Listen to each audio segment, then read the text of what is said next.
Welcome into the Saturday Show, everybody. Hope you're doing well on this Saturday morning. I'm Jay Katch, joined as always by Michelle Bodkin, and I guess I should say I'm back. Yeah, you are. How are you, Michelle? I'm doing well. How are you? Doing great.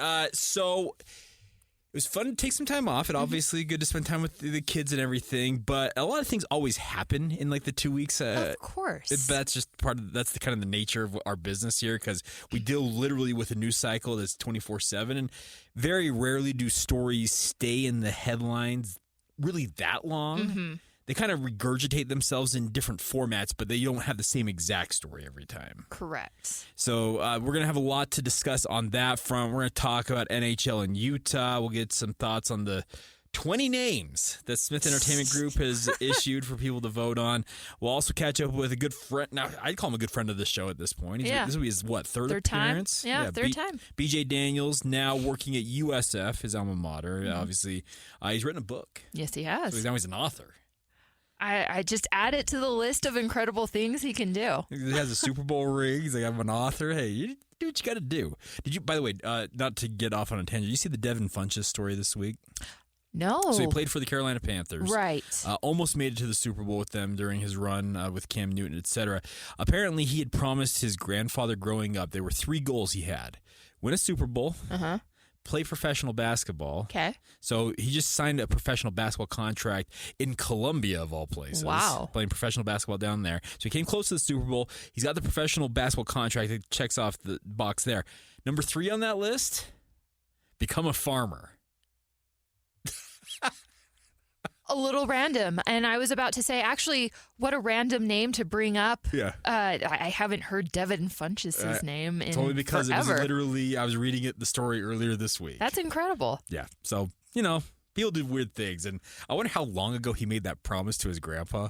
Yeah. How little or young were you? Like, was it at a period where, like, as a kid, you like kind of think, oh yeah, farming's cool. Like Grandpa, all the I'm gonna animals. be a farmer. Okay, yeah, cool. Yeah. Or is it like a legit thing you're interested in? You got to think that at this point, if he's gonna do it, yeah, it has to be something that's and he's got of the money interest. to do it now because he made pretty good money. I would expect, and probably I hope would have invested it well from his time in the NFL. But regardless, fun times. We'll have BJ Daniels on the show a little bit later on. But I want to start off, Michelle. You have a highlight of the week for us. Yeah, it was actually coming into the studio yesterday and getting a hug and a hi from Ronnie Mack. Yeah, we had Coach McBride in with DJ and PK, and he is just he is one of the most incredible human beings I have ever met. Mm-hmm. He just has a way of talking to you, whether he actually knows you well or not. Yeah. But you walk away going, "We're best friends. Yeah. We are for sure best friends." Just so kind, such a big heart, such a huge love of football. Mm-hmm. I mean, he shows up to anything and everything. We're speaking about BJ Daniels. Yeah. Like, he had season box tickets for the Stallions. I think he was probably the only person that invested that kind of money into us. Okay, he legitimately probably was the only one. Yeah. But I mean, that just goes to, I know he was super into the Arena League when it was here. Mm-hmm. Any and all football is welcomed by him, and he loves seeing it do well in the state of Utah, and of course continue to promote it and encourage kids to get involved. So we love that. Yeah, well, he is a football guy to the core. And he still, to this day, is out at practices whenever he gets an opportunity. I saw him, I'm trying to think, it was kind of midway through BYU spring camp. All of a sudden, he comes walking across the field, Gary Anderson. And by the way, seeing Gary Anderson wearing a BYU still weird logo. And he mentioned it when he was on with air with DJ and PK. He's like, it's like a neon sign. It's like, yeah it was, because you just never expect Gary A to be wearing BYU gear. But Gary's working with Kalani and Jay Hill down there in Provo. And Mac, DJ kind of had to list off the schools that he's got contacts at, just guys he's either coached with, coached up, or just has helped him get. And I swear, Michelle, it was like half the teams in the Western half of the United States. And that's not even probably, he probably could go to the Eastern half. And probably. Just incredible. Probably. So, yeah, Ronnie Mack, living legend, yes. Quite literally. Quite literally. We love you, Ronnie Mack. Yeah. So. Highlight of my week, I'm going to stick with the football theme. My son scored his first touchdowns of his life in flag football last week. So He's got another game today, so hopefully we can add to that tally. Funny story about that. So my wife and I were sitting there with our daughter and our other son watching him play, and he goes and scores the first touchdown. And my wife has been pretty good over the years of like having her camera out, and I look at her, I'm like, "Did you get that?" She's like, "No, I thought you were doing it." Oh, no. So we don't have photographic or video evidence of his first touchdown. We got the second one, though. Parental failure. Just lie. Like, when it comes time to actually like show him, just lie and say it was the first one. Yep, there you go. There's your first ever touchdown. He's not going to remember. That's fine. Until he finds an archive of this show and hears me talking about lying to him about. You know, it's fine. It's fine. It's whatever. But anyways, it was fun. It's always a good time to have that downtime to spend with the kids, and they're getting big. It's crazy. Yeah. Right? They're doing their thing, so it's fun. But Michelle, let's get started on today's show. Let's talk about the NHL. Let's do it. It's dominating a lot of the headlines. I mentioned the kind of the news cycle. It seems to regurgitate itself, but it changes. Mm-hmm. We had the NHL lottery come out, and Utah, as I swear Utah sports are doomed to do. Either they stay where they're slated at or they drop in this lottery. Well, they're picking six. They had the sixth best odds in the NHL lottery. They stuck there. Great. So be it.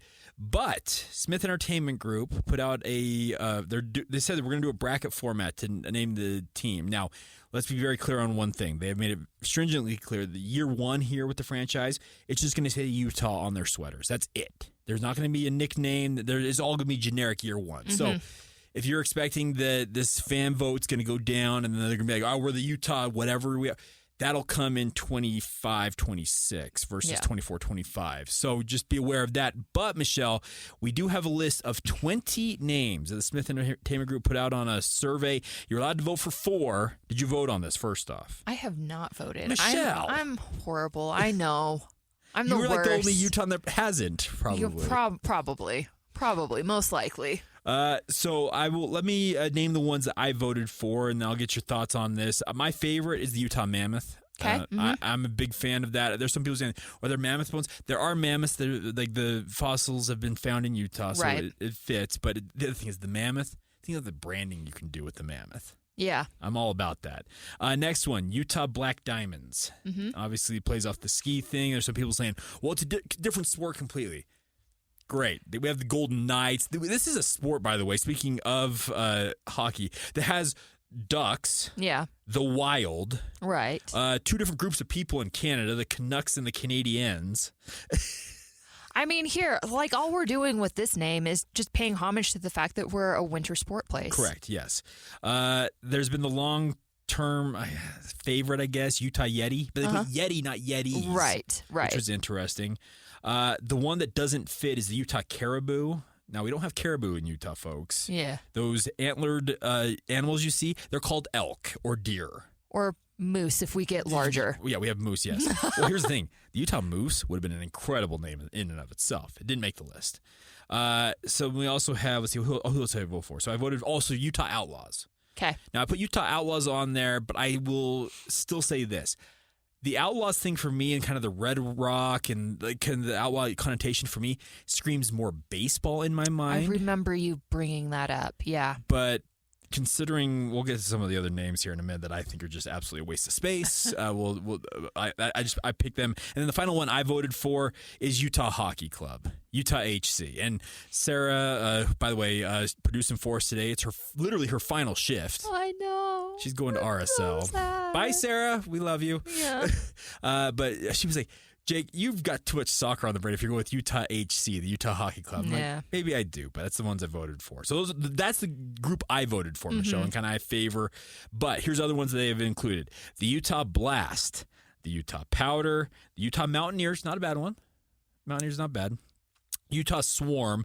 Now, Greg Wyshynski, who covers hockey for ESPN and did a podcast earlier this week on ESPN Daily. He's actually been a proponent of Utah Swarm, plays off the bee motif in the Beehive State. And there's some people saying if you call them the Utah Swarm, you can call their home ice the Hive. Interesting. We have the Utah Frost. Meh. Utah Venom. Awful name. Utah Squall. also awful in my mind. Let's see. Utah Hive was also on there, which Utah Hive, okay, great. Utah Freeze, Utah Fury, Utah Glaciers, when we don't actually have any glaciers in this state. We have one underground one, apparently. Utah Canyons, Michelle, was an interesting one. I don't know what you do for the mascot with Utah Canyon, like draw two mountains and... I'm not entirely sure, but it certainly fits. We sure have a lot of those. Yes, we do. Utah Blizzard and the Utah Ice. That makes up the group of 20 names that were on the list. Okay. Any thoughts? I'm kind of with you. The ones you picked outside of Utah Hockey Club. Are you not on board with the generic? That's what's going to be for year one, at least, though. Yeah. I mean, it's fine, but I think we can do better. I would agree. But the other three, that's probably where I would lean. Sure. I've always wondered why don't we name a team the Golden Spikes or the Golden Spike? It's a great question. Now, we had the Golden Eagles here. There were hockey for so long, and there have actually been a lot of people that are proponent of bringing back the Golden Eagles. I think you'd run into issues with Vegas and the Golden Knights. Probably. But Golden Spikes would be fun, or Golden Spike. Like, here's the thing. You have so many things you could play off in this state. The Utah Cutthroats, a lot of people were proposing that. Yeah. Didn't even make the list. Yeah. Utah Moose. I was a proponent early on of Utah Sasquatch. That's also not here. So, I will say I think Yeti is a better version of Sasquatch, just from the standpoint of it's got a little bit of that alliteration going on for us writing dorks that are super into things Yeti like that. Yeti is more of a snow connotation versus Sasquatch, which is just in the overall great outdoors. Right. It'll be interesting to see what they ultimately choose. The Black Diamond name, I think, is kind of cool with the ski thing, and we're an Olympic sports state. We've had the Olympics. It's a little bit of a nod to that. Obviously, Mammoth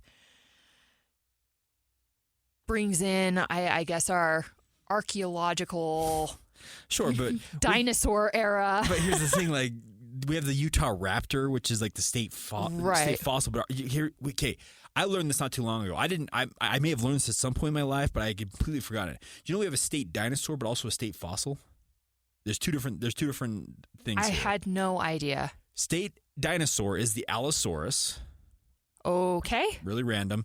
And then the state fossil is the Utah Raptor, which was the motif for the raptors they put in Jurassic Park. Right. Okay. So Utah Allosaurus is. Don't get too drunk when you try to say that. Yep. So here's the thing. I'm excited to have the hockey thing here, but it is absolutely divided. Like, we're talking, like, Michelle, some of the conversations I've seen online, this is like reaching holy war BYU Utah fan toxicity, it feels like at some points. Like, people are like tribalistic about this thing. It's crazy. I think it's just because we do have a bit of a culture of wanting to be perfect. And I think we kind of want to just knock this out of the park, but everybody has a very different idea of what that's going to look like. My way or the highway, okay? Yes, exactly. And just for the record, actually, I'm the one that's right all the time. So, let's just clear the air there. There we go. Okay. I rule all. Just kidding. I don't. I definitely don't. That's hysterically funny that I even try to say that. But I think that's what it comes down to in my mind. And like I said, I think it's just everybody wants to get this right and have it have an impact, and everybody do a, whoa, that's so cool and genius. And again, just kind of, I think, playing off of the idea of how great it is that hockey's coming here in the first place. Like, I think we just want to really own it and embrace it and make people feel like we took it serious. Well, sure, and I think that's the thing. And Ryan Smith, I think he's been over the top about that in many respects. Like, he wants to make sure that we make a good impression, and for good reason. Yeah, because Ryan's been all about wanting the state of Utah to shine on a global scale. And So that podcast I referred with Greg Wyshynski from ESPN. It's called ESPN Daily. I think most people know what it is, but it's literally they just kind of it's a topic each day, and it was about the Utah getting hockey here.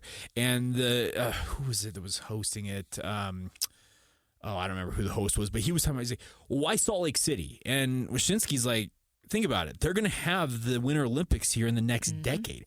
Why wouldn't the NHL want that? Why wouldn't they want to be in there and be part of it? And I think that's a big part of this, Michelle, is that I'm speaking collectively as the state, we are becoming big time on an international stage. And Ryan Smith has been a broken record on that, wanting Utah to be front and center in his mind. That's what the whole thing he's doing. He said it on our airwaves multiple times. He's had opportunities to buy into a number of other franchises. He considered buying into the Minnesota NBA thing because it felt like the Utah Jazz weren't available. That was and he said after I found out the Utah Jazz were available, I made a vow to myself, we're representing Utah and Utah only. So he's got the Utah Jazz now. He's part owner of Real Salt Lake, the Utah Royals, and now this NHL franchise. And who knows what the MLB thing and the Millers down the road. The state of Utah is having a growing up moment here, and it's fun to see. So, yeah, the discourse online about these names, I think you're right. We do have a little bit of a perfectionism thing here in the state. We want to put our best foot forward, but here's the other part about it is they have an entire year to kind of get the branding and everything on that. And the best part about it is you can kind of get this early, like this 1 year of the gear, and then it can be like old school the second the new branding comes out. Yeah. I mean, I hadn't even considered it from that standpoint, but you're absolutely right. Limited edition, like collector type. Yeah, that's absolutely true because it probably will disappear very quickly for a long time. And then maybe at some point in time when you want to do a retro throwback salute to, hey, this team's been here for 5 years or 10 years or whatever, let's go back to our original roots. Then you can pull it out and do that, and people are going to go crazy for it. They are, and it's just a really fun time. Now, I am going to be the first to say that I'm still very much learning about this sport. Did you get the invite earlier this week? Apparently, they're going to throw all of us KSL sports folks on the ice together. I did. I need to actually accept that. This will be interesting for me. I've skated a little bit as like more figure skating than I've gone to public skating venues. Yeah. So I've never done the hockey thing. And to be honest, like when I talk about figure skating, it's really just me wearing figure skates and trying to do things that I learned in dance on the ice.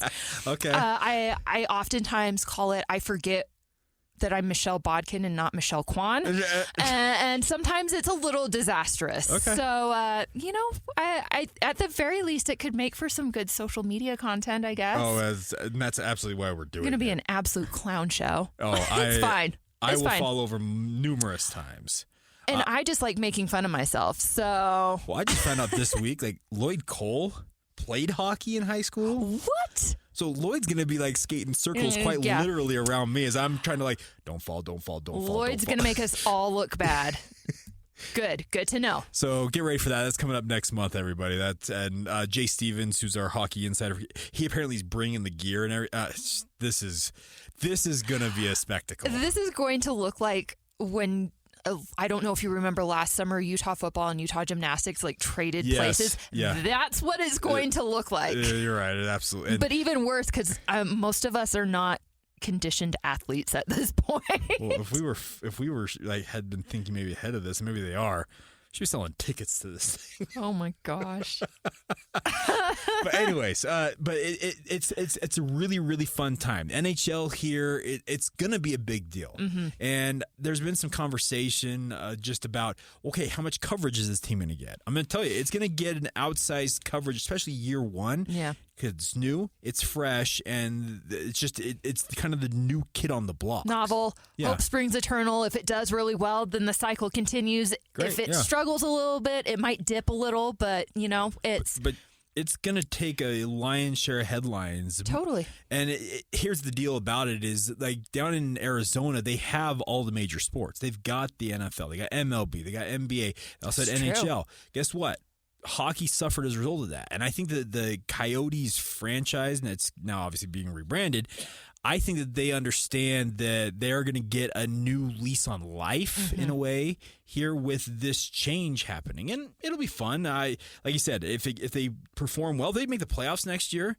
Trust me, they're going to have a legion of fans that are going to buy in with them. The city's going to shut down. And they've got a really talented young core, if you believe most of the experts out there. Right. We'll see how it goes, but... yeah, I for one am looking forward to seeing what they ultimately do name this. I'm still waiting. I don't know I haven't heard when the brackets are actually going to come out, because that's what Ryan Smith said. They're going to do bracket style, and that's how you have people vote on it. Is it out of the 20? Is it 16? Is it 8? 4? Who knows? Yeah, how long are you going to keep us entrapped with this? It could be a while, but we'll see. All right, we'll come back on the other side, and I want to talk a little bit about some college hoops, Michelle. Now, changes obviously happening with regards to rosters. Utah and BYU making big changes. BYU essentially rating Utah for their changes, but we'll dig into all that, and also some news on the conference realignment front in college hoops. We'll talk about that next, right here on the Saturday Show. Welcome back to the Saturday Show here on 97.5, the KSL Sports Zone. J-Catch here, Michelle Bodkin there. And Michelle obviously holding on the fort the last 2 weeks. Big thank you to Amy Donaldson, by the way, for filling in last week. The week previous, you kind of did it solo, but you kind of loaded up audio and everything. Loaded up audio, and Sarah and I had some conversations here and there. So, yeah, it was a good time. Yeah, hey, thanks for doing it, obviously. But back in the saddle, and let's talk some college hoops now. The biggest news I feel like is the transfer portal, obviously, because these two. I'm speaking for the purposes of this conversation in state right now. We're watching Utah. Obviously, you're covering Utah as the Utes insider for KSLSports.com. I do a lot of stuff with BYU and my podcasting stuff. They're revamping their rosters, both of them. Yes. Now, Utah. On paper, I think a lot of people are maybe a little bit more down on Utah right now. Totally. Because BYU stole their associate head coach in Chris Burgess, bringing him back to Provo after a 2-year stint at Utah. And then also Keba Keita following Chris out the door. And I can say this, Keba it was not a foregone conclusion that BYU was going to be the place. Like they were going to be a favorite, but he had a number of NIL things thrown at him. No doubt. And ultimately decided, you know what, I'm going to stay put. I'm going to go play for Burgess. And he's linking back up with guys he played with at Wasatch Academy and Richie Saunders. He's still a countryman and Wasatch Academy alum and Fuseni Traore. They're both from the country of Mali and Africa. So those two added to BYU, and I think that kind of cast a pall in a way over Utah's program over here as Craig Smith goes about revamping it. But that doesn't mean that Utah is like DOA. Does that make sense? Yeah. Well, and adding to that was the week before you have DeMarlo Slocum and Davon Smith head right out the door too, yeah. So, I mean, all within kind of a week span, you have these major exits happening. And I think at first, everyone with Slocum was like, oh, that's fine. And then Davon shortly followed and was like, dang it. Which, by the way, Davon going to St. John's. Yeah, well, and then having the number one transfer portal recruit committing the day after he committed, and there's no place for you to go. You're stuck with that decision now. I don't know if he knew or he's unhappy with that, but that is what it is because the transfer portal is, of course, closed now. So yeah, just all kinds of interesting things going on. But then you look at it purely from an in-state thing, and yes, it does feel like Utah is absolutely lagging behind BYU at this point. Now, again, probably important to remember Utah's ruling at football, and that's where BYU's lagging a little bit.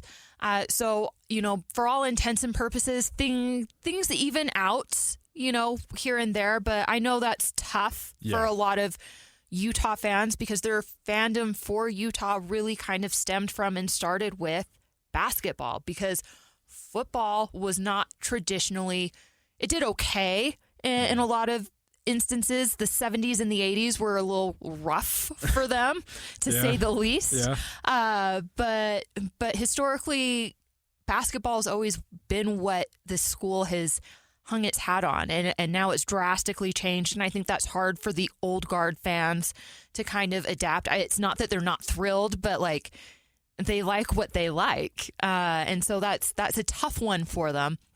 And it's tough, I think, especially to see your rival look like they're thriving in something that you love so much. Sure. So yeah, but you know, it's one of those things. As with anything, you have to let it play out, right? Yeah. You can have a perception of what's going on and what it looks like. And if I'm being frank, yes, like sitting on the outside, kind of watching the moves that are being made, it doesn't feel like things are going well for Utah. But who knows? Like maybe Craig Smith hires 2 assistants now that meet needs, fill voids that, you know, were not being fulfilled with DeMarlo Slocum and Chris Burgess. Maybe, you know, the guys that they bring in, maybe he finds another diamond in the rough or 2. I mean, that's exactly what Davon and Kaba were. They were kind of project guys that hadn't necessarily showed a lot, and needed some work. And guess what? They flourished. They were... Kaba still, you know, was kind of on that growth trajectory, but Davon had the best career or best season of his career at Utah. Well, and when you break a record that a guy by the name of Jason Kidd held, I know. It's pretty impressive. Crazy. So, you know, I'm always of the opinion, wait and see. Like, yes, this was not ideal. Yes, you had a situation where if you could have kept it together, it would have been a much smoother transition. I'm not denying that, but you also just never know how things are going to bounce your way or maybe not bounce your way. So until they start playing, I can't really judge what this is unless for whatever reason they fail to fill the last 5 scholarships or whatever. And don't hire assistants, then yeah, okay, maybe then we can say for sure there's a problem there. And you're dead on with that, and that we'll see where it ultimately lands, because obviously there's still a lot going on with portal additions, and it's still happening across the country. Yep. Like Utah's not alone in having. No. I think I heard you yesterday with Jacob. You said 5 open scholarships. If my calculations are correct, which don't quote me on it because maths is not my strong suit at all. There's a reason why I'm a writer. But my calculations say 5 open scholarships that they still need to fill. And on top of that, you know, we're talking about Miro Little that came in. You also technically have the addition of Caleb Lohner too, even though he's not taking up a scholarship. So... you know, I think there's some interesting pieces that have come in. Gabe Madsen's twin brother, I think, is intriguing. So it's not like all hope is lost, but there's still work to do, and it's not a finished product yet. So before we totally panic a little. I understand. Sure. I understand. Like, yeah, it's a little scary. It looked a little more secure beforehand, and now it's a little in flux now. Sure. But let's let them do the work and see how it plays out. It could end up being fine. We'll see. Well, and that's the thing about it is that the proof ultimately comes out when they take the court. Yep. Because speaking from the BYU's perspective, Kevin Young has just hit home run after home run so far. Totally. He's landing guys. He retains Dallin Hall and Richie Saunders. That's huge. A lot of BYU fans thought that it was foregone conclusion that both of them were going to be gone. Well, he retains them. He brings in Kaba Keita. And the way that he described he wants to play basketball, Michelle, Kaba Keita's got to be licking his chops. He said, I want to play a 5-out alignment with a rim-rolling big. What is Kaba Keita? A rim-rolling big. Yeah, he's that guy. So so it looks like BYU, yeah, you're right. They've done a very good job. They brought in local talent, Brody Kozlowski. Yeah, sure. Yeah, they're doing a good job. And they're putting it together. And they have, my math is right. I think it's 2 open slots still. And they'll continue to add, and they obviously have to fill out the rest of the staff. And Utah has to do the same thing because Craig Smith has 2 guys on his staff. He's got spots for Slocum and Burgess leaving. BYU's got 3 slots. You can go up to 5 assistants. They only carried 4 last year. We'll see if they go to the full 5. But it's kind of funny. Kevin Young can, in most BYU fans' eyes right now, do literally 0 wrong. I mean, that's the beauty of bringing in a new guy, though, right? Yeah. It's fresh slate. If there's something splashy about the person, whether they have like a resume or they come from a really high up place or they've been coaching under someone legendary for a long time and learning from them, which, Kevin Young fits some of those molds. There's reason to be excited. There's absolutely reason to be excited. So I don't blame fans. And then you kind of look at the work that he's done in the portal of convincing guys that were out the door to come back. Yeah. And again, going to work and getting guys that were out the door as in out the door of the state and keeping them here and keeping them local. Those are all things that I think are really positive, and BYU fans should feel good about that. It's at the very least a good starting point. Very least a good starting point. Well, and sure. And I think the bigger thing that BYU fans are ecstatic about is the fact that BYU's spending money. They had to pay a pretty penny to get Kevin Young to come to Provo. Now, there have been some reports out that dispute how much they're actually paying him. Here's the deal. They have never paid a basketball coach what they're paying Kevin Young, no matter what that actual number is. And it's because BYU's in the Big 12. They are making more money than they've literally ever had, Michelle. I don't know if you've seen this. Do you see the equity and athletics reports that come out every so often from the Department of Education? I sometimes do. I think I missed it this go around. So what they are is they're not current year. So it's the most the previous year. Yeah, it's actually 2 years removed. It's 2 years. Okay. At least. This one was 2021 is the last one I saw. Okay. Now, there was so if you look at those numbers, and essentially it looks at the overall revenue that these athletic departments are generating, and also it will show you what they're spending, and it's general numbers. It's not telling you, hey, Kalani Sitake is making this amount. Yeah, Kevin Young's, it doesn't have that specific. It just tells you where the money's being allocated and where it's being spent. And BYU in 2021, if you were to dope out the 16 teams that are going to be in the Big 12 going forward, BYU was 10th, and let's mind you, that's 10th without Power 5 level TV dollar revenue coming in. Now, if you project ahead and add those figures, what they're being projected to be into that, BYU is already sitting in the top half of the conference revenue-wise. If you're doing some rough math and projecting ahead. So the thing is, BYU, I think, is realizing, okay, we've got cash. And guess what? It doesn't matter what level you're at, cash wins. It's just, you put more money into something, you're going to win. Look at Oregon. Totally. Oregon was an also-ran, and guess what Phil Knight has done? He's injected millions, if not billions of dollars into the athletic department there, in particular Oregon football, and they've benefited from it. Yeah. Now, have they won the whole enchilada? No. They've made it to the national title game. Was it 2015 when they played Auburn, if I recall correctly? But I think so. Some around that era. But the money, obviously, you look at it. Yeah. Utah has benefited from that. They've had that Power 5 money coming in, and it's upgraded all the facilities. Like, you look at Utah. Even if you're a BYU fan, you should look around at Utah's athletic facilities. They are incredible. The golf facility alone is something to behold. I was going to say, even just like the regular campus buildings, I actually just barely drove past in an area that I haven't been in forever. And there's this new fancy building going up, and I'm like, what is that? Like, it's near President's Circle. I don't know what the heck it is, but I mean, yes, this is the benefits of big conference money. And BYU is a decade behind right now. You'll start immediately too. Yeah. I'm okay. Maybe that's not fair because maybe BYU operates very differently than Utah did, but I can tell you. So I graduated from Utah the year that they were entering the Pac-12 for the first time. It was 3 years after I graduated that I started actually covering Utah sports. Okay. In that time, the campus already had transformed tremendously from that infusion of cash. There were buildings going up that were not there as of when I had graduated college.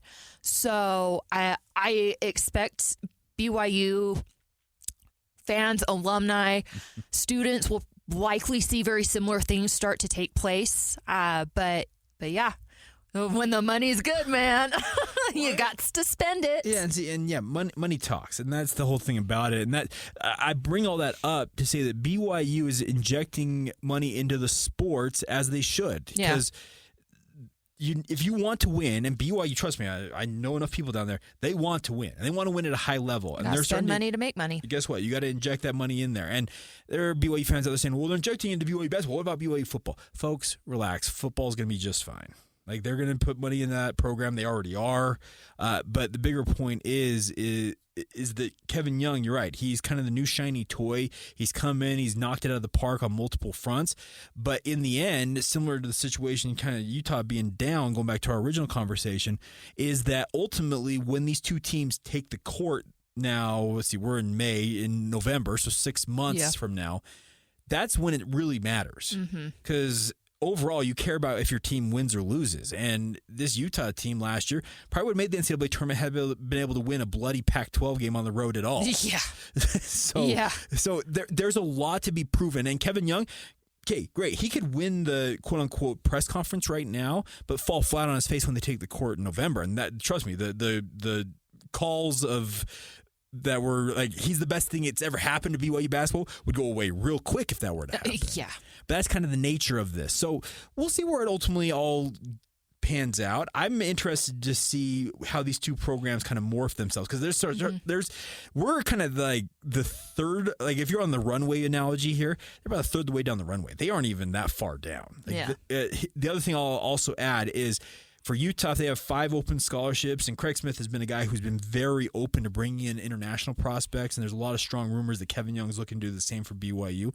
Those guys traditionally don't sign until like June. Yeah. Like they tend to be later. So you could be holding on until June, July before the rosters are solidified and everything, and then you're like, okay, this is what ultimately it looks like. So it's a very interesting time.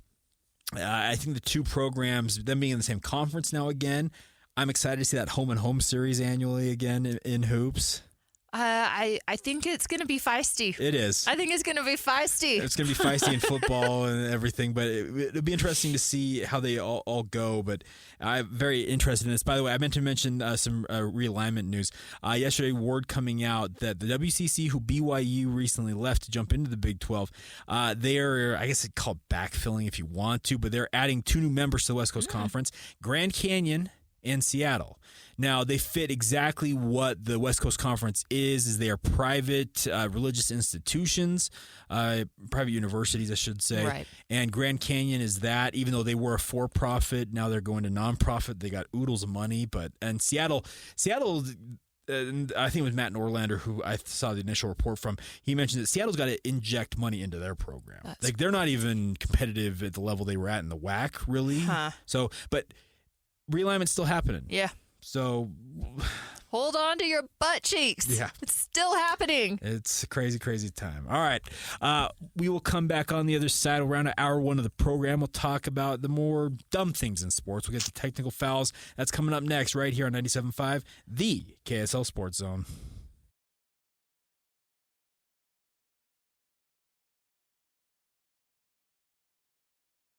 Welcome back to the Saturday show here on 97.5, the KSL Sports Zone. As you heard, it is time now for technical fouls. And Michelle, I want to start with yours today because last year we did technical fouls when the NFL, I think they suspended 8 different guys for different lengths of time for violations of their gambling policy, which, by the way, NFL players, even though the NFL over here is sponsoring every gambling outfit, it feels like, including sending their Super Bowl to the gambling capital of the world. But don't you dare gamble within an NFL facility. That'll get you a nice hefty fine and suspension. But regardless, apparently 2 rookies are going to learn that the hard way, it appears. Yeah, so tell me if this name is familiar, guys. Jaden Daniels? Hold on, Heisman Trophy winner? No, ASU quarterback, obviously. Strong ties to Utah during the recruiting process. Yeah. A very interesting story if you believe the rumors there. I think they're more than rumors at this point. Yeah, it's pretty well documented if you talk to certain people. But anyways, Washington Commanders rookie quarterback Jaden Daniels might be about to get an early lesson in NFL policy. The number 2 overall pick went on the All Facts No Breaks podcast with the former NFL wide receiver Keyshawn Johnson and confirmed he's made a $10,000 bet with former LSU teammate and New York Giants wide receiver Malik Neighbors on who would win the NFL Offensive Rookie of the Year award. Anyways, as we all know, big naughty no-no. And the NFL doesn't need huge reasons to slap a fine on someone. So this could be interesting. And the best part, I haven't heard the audio here, but in that story it says Daniels said this about it. Man, he wasn't supposed to tell nobody. It's supposed to be, we got a little something going on. I mean, Neighbors put it out there, so like I can't say he lied. So like you can tell he's like, dude, we're going to get ourselves in hot water here. Stop it. Yeah. Dear rookies, be smarter. Yeah. Take care of your money as well, but be smart about that, because the next thing we're going to talk about here, we're flipping over to the NBA. It's my techno foul this week. Former NBA forward Glenn Big Baby Davis obviously had a big, long run with the Boston Celtics. He has been sentenced by a federal judge to 40 months in prison. That is 3.5 years, folks, plus 3 years of supervised release after he is out of the clink for his November 2023 conviction in an alleged scheme to defraud the league's healthcare benefits plan. Yo. Healthcare fraud? Glenn, dude, where was all that money? He maintained his innocence since the indictments were handed down in October 2021. He was ordered to pay $80,000 in restitution. He also is required to go through a financial management class under supervised release, but I don't get this. Like, why would you do this? Are you trying to, because $80,000 seems like small peanuts for a lot of these guys. Yeah. And that's just his payment back. But it's baffling to me. Like, what were you thinking here? The problem is he probably wasn't thinking. That's probably the truth, yeah. It's like, dude, you made some pretty good money, I would imagine, in your career, but I don't know. He did say this, when I lost basketball, I lost myself. He pleaded to Judge Valerie E. Camproni before the sentence was handed down. I asked your honor to help me get me back to who I am. Well, dude, I don't know. I think you proved who you are with your actions. So. Yeah, the paper trail don't lie. So. Oh, man. Fraud ain't no thing you want to deal with, because guess what? When the feds want to find out where money goes, they will find out where it went. Trust me, I worked at a bank for a while. We know. Yeah. We know over here. Yeah, they will sink their hooks in. They will find out where that money went. But it's crazy story. All right, we will come back on the other side. We're going to catch up with B.J. Daniels, a former USF quarterback, a Super Bowl champion with the Seattle Seahawks, a proud alumnus of the Salt Lake Stallions, where him and Michelle got very close. But now, a published author. He's an author now. My guy. Yeah, so we're going to talk about that with him coming up next right here on The Saturday Show.